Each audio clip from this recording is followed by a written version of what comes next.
My name is Juanita Lee-Garcia. My pronouns are she, her. I'm the executive director of the Upside Foundation of Canada. The Upside Foundation has been around for 10 years at the intersection of philanthropy and the startup founder network and community, enabling founders to slice a little bit of the cap table so that they can potentially donate that at the end of their roadmap when they exit. I love working with founders. One of the, I think, success stories of Upside was Wattpad. Even Alan Lau are, founders that really put everything into their business. They talk often about how they almost had to remortgage their house and almost lost their house. Immigrants to Canada, newcomers, working out of Markham, out of all places, not a sexy place to work out of in the tech sector, and built a 600 USD company that sold to a Korean conglomerate. And through the Upside donation, we were able to donate over $200,000 to different organizations in Canada. Primarily, the one that we were really excited about was an Indigenous storytelling organization that both worked on digital literacy and literacy skills for Indigenous youth to be able to tell their stories through Indigenous ways of knowing, and then be able to turn that into published stories through the Wattpad platform. And also funding theater programs, which was really exciting. And now they both are ongoing champions and supporters. And so just seeing them now give back to the community as investors, you're kind of seeing that full circle story and also activating their philanthropy. I mean, it's been a really tough year, right? 2023 had the crash of SVB, starting right at the beginning of the year. We had microeconomies in Canada see recessions. We had multiple wars break out globally, first Ukraine, and then now the conflict in Israel and Gaza. And that affects Canada in so many different ways. Politically, with India too, we've seen the challenges that have, diplomatic challenges that have happened with that. And often I think politics feels so disconnected from the tech sector, but we're just so closely tied globally to a group of investors, LPs, pension funds, and there's so much that affects founders when it comes to fundraising. So fundraising has been the biggest challenge. Being able to really focus on, it impacts sales, it impacts export, and when you are building in Canada, you need to have that pathway to export, right? Specifically technology, you need to have global clients. We're so focused on the US too that when there's any type of upheaval in the US, we see the consequences of that in tech in Canada. And so I think beyond the fundraising challenges that we've talked about, getting the right clients, driving revenue, getting the right customers and sales. We had a company that we were working with, one of our members, who was on the roadmap to profitability, and 2 of their US clients closed all of a sudden. They had to fire 50% of their staff because their 2 biggest clients closed. And that was not something they could foresee nor really forecast or control. And so when our startups' clients are closing and struggling, then our startups are going to struggle. Probably the nature of our future is living in the unforeseeable. And are you building something that is so disruptive that's actually going to be able to make it through that, right? What are you? And I think that that's also a really big challenge from the last 5 years. There is a lot of sexy technology, right? There's technology that could be highly adopted and was really attractive to investors, B2B, vertical SaaS, enterprise, business technology that was enabling business felt really attractive. And now, unless you're really building something that is disruptive, whether it's thinking about climate, thinking about global justice, thinking around larger, complex, systemic issues, you're not going to cut through the noise. And I mean, it's great to build things, but they're going to be $10 million companies. They're going to sell for 10 to 20 million. They're not going to be selling for 600 to $1 billion. And so I think it's kind of right-sizing the conversation around what type of disruption do you want to have and what kind of company do you want to build. And only the ones that are being extremely disruptive are going to be able to make it through. There's all the general advice of unit economics, know your numbers, have enough runway, tap into all the federal and provincial resources first, right? Have you maximized your options? I think that's the first advice I have, specifically for early stage founders that are doing a pre-seed to a seed round. Have you actually gone out and sought out every grant, every public funding opportunity, friends and family? And friends and family doesn't have to be your friends and family. It could be crowd fundraising. It could be using Front Funder. It could be using a different, using NACO, going to angels, right? Like, how do you get funding that is not VC funding? Is it debt financing? Can you get some debt before you actually go into raising? Just to give yourself some time to build your product, like really build your company, and then look for funding when it's going to be beneficial for both the investors and yourself. In Canada, there has been a huge gap in pre-seed to seed funding. Obviously, with the announcement we just saw around the Thrive Fund, NACO's announcement, co-investment announcements, it's going to get easier. There's money that's going to need to get deployed, but really understanding like where that money lives. If you're looking for 50 to 750,000, those are not check sizes that VCs are writing.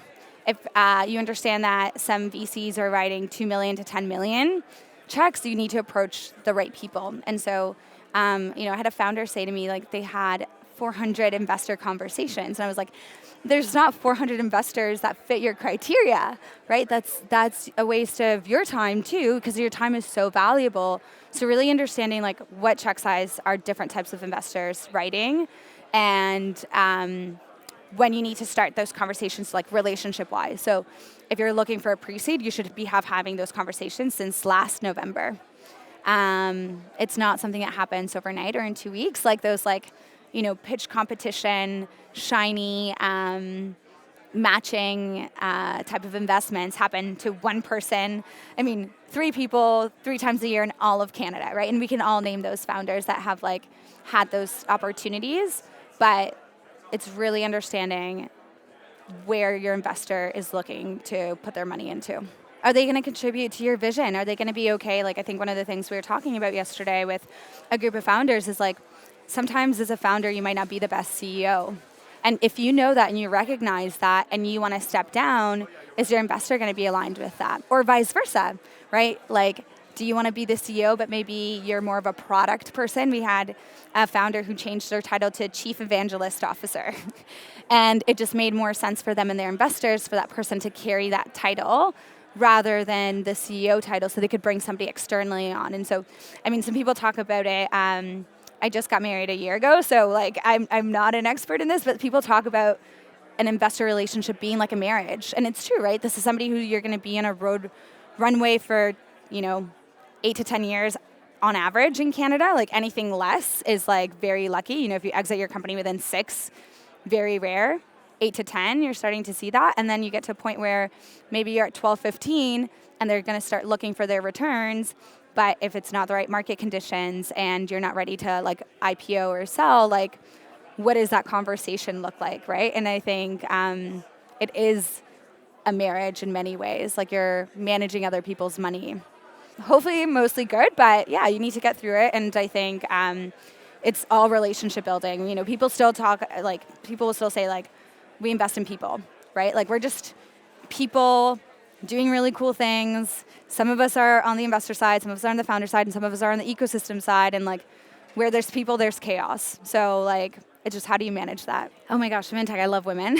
I'm a huge fan of women in tech. I think some of the women that we work with, Upside has 33 of our membership that is women-led companies, which is a huge ratio compared to the average, to our population of women founders.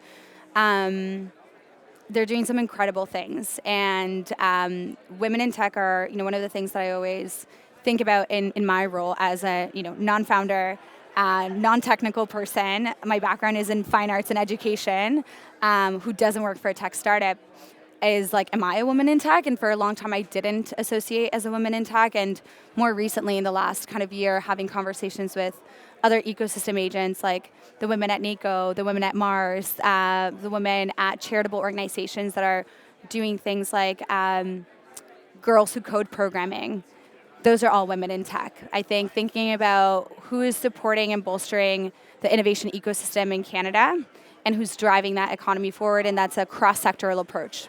It's not just tech workers and women who work in tech or for tech, but it's everyone adjacent to supporting how the tech, how we bring tech from being 5% of our GDP to 17 or more, right? And make it a big part of our economy. And that requires government, it requires nonprofits, it requires charitable organizations to come together and look at it as a cross-sectoral evolution and effort to move it forward. And we have an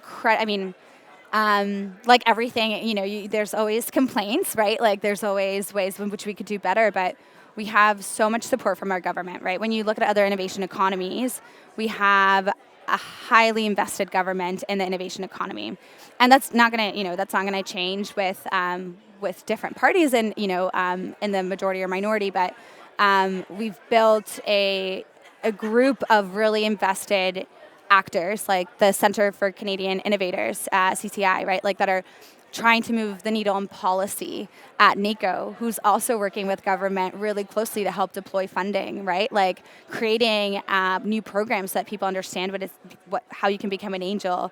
We have CVCA running a new cohort of women to go into venture capital. And, that's not a university program, right? Like you're not going to go to like an executive leadership program on like how to become a venture capitalist. Like that's being invested in by the ecosystem. And I think there's some tremendous opportunity for us to continue to do that, but there's already been a big investment. And I think it's thinking about it positively and saying, okay, how do we come together? How do we continue to move people around so that they can really change things at that systems level, which is policy. 2024. 2023 needs to be just like left behind.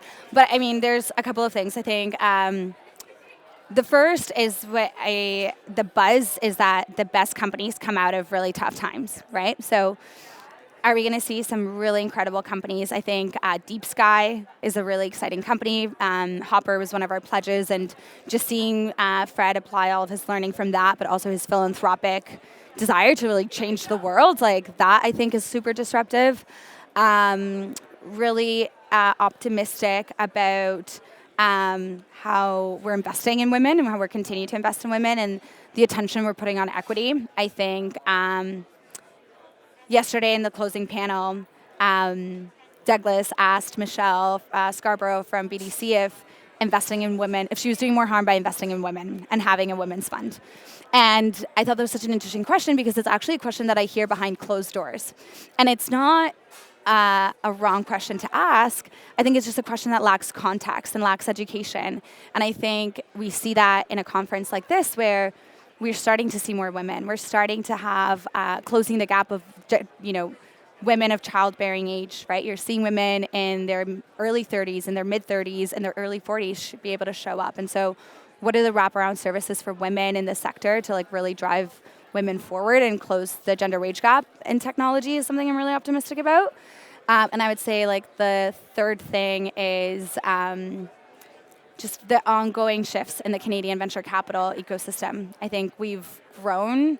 I think there's a huge opportunity to have a huge influx of funding in Canada from people that have done really well, from Shopify, from some of our great success stories, from Lightspeed, and for that money to come back to Canada and be reinvested in Canada, which will allow us to also, I think, reinvest it into our social safety net, right? We have a housing crisis, we have a healthcare crisis, we have an education crisis, we have an international student crisis.